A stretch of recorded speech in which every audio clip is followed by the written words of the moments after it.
This is for you. This is for you. This is for you. Kay Alay, this is for you.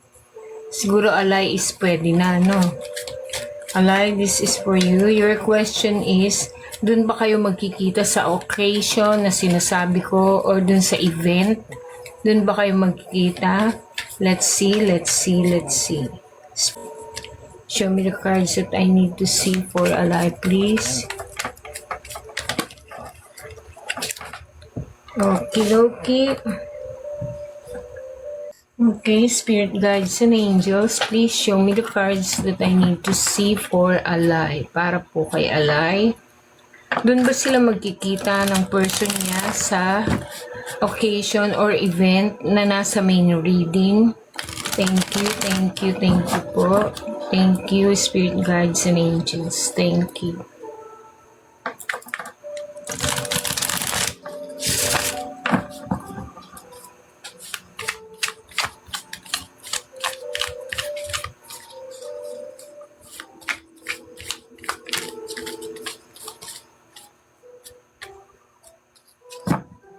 Okay, this is for you. Alay, this is for you.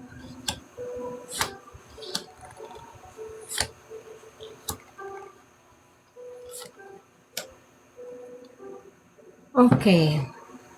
So, the answer is, dun ba kayo magkikita sa occasion na sinasabi ng card? It looks like yes. May mga plans na ganun yung mangyari. Magkita kayo sa isang occasion. And this person is very secured. He's very prosperous. And it looks like he has a position, a leadership position. Marami siyang pera ngayon. He's abundant and wealthy at the moment, or let's simply say na financially secured. Okay?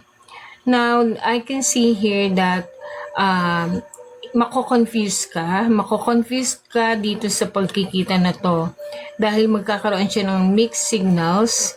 So, you just need to be very, very keen and very, very sure kung ano yung signals na nare-receive mo.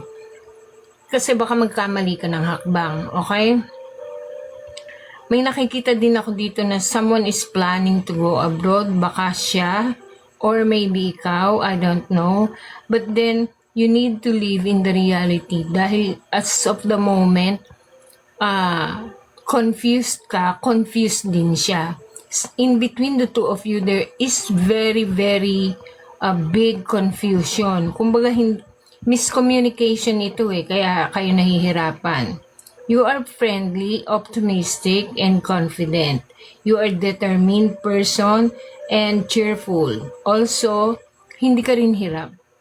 You are also well off. Hindi ka hirap sa pera.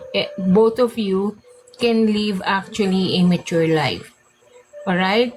So, yes, definitely. What I see here is that, yes, dun kayo magkikita sa occasion na yon. Maybe common friends. Okay? So, that's it for you, Alay. Thank you so much and blessings.